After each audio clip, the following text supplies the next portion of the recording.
Hey there, it's Bobby Legs, and welcome to another episode of Bobby Legs Loves Watches. And today I have an unboxing video here for you.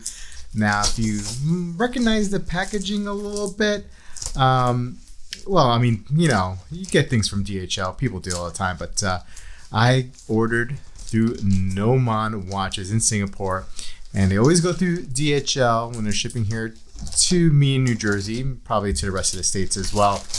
I like Nomon. They have a very good selection. The prices are pretty reasonable. You can get some watches that you may not be able to get here in the States so easily. And it comes pretty quickly. This was here in 3 business days. So very, very impressed. Always have had a good experience with them.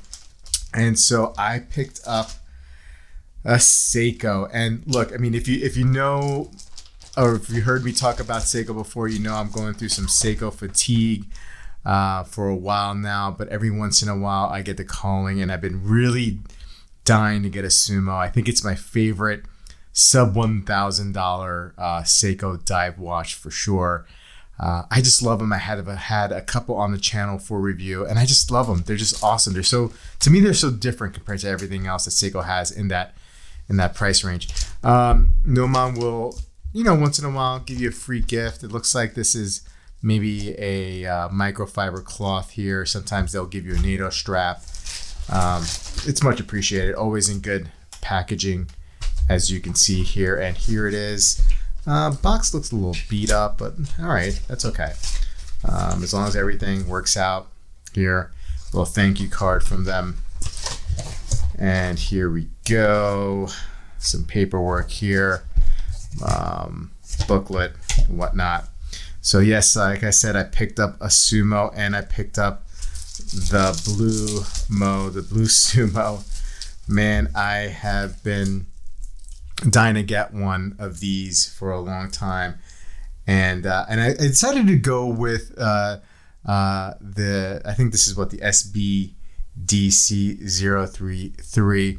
They do have a 3rd generation that has some upgrades, a little bit better movement, that has more of a power reserve. I think a 70-hour power reserve. This might have around 50 because it has a 6R 15 movement in it. The other 3rd generation also has, sapphire crystal. This doesn't. This has the hard Lex. But I don't know what stopped me from getting a 3rd generation. I do know what stopped me from getting a 3rd, and I'll probably pick up a 3rd generation one day. But I love the fonts on the bezel insert in the 2nd generation. They're more bubble-like. So yeah, really, really digging it. I don't know if there's any plastic around here, but it's a little spongy. Also, I have a Band-Aid, so maybe that's like messing up the grip. Yeah, there you go. Let's see, of course, if this lines up. And looks like it pretty much lines up. So I'm happy with that. Wow, awesome looking watch, man. I'm really excited. I just love, they're on the big side. Yes, I know. And I have a 6 3/4 inch wrist. But I feel that the lug to lug is 52.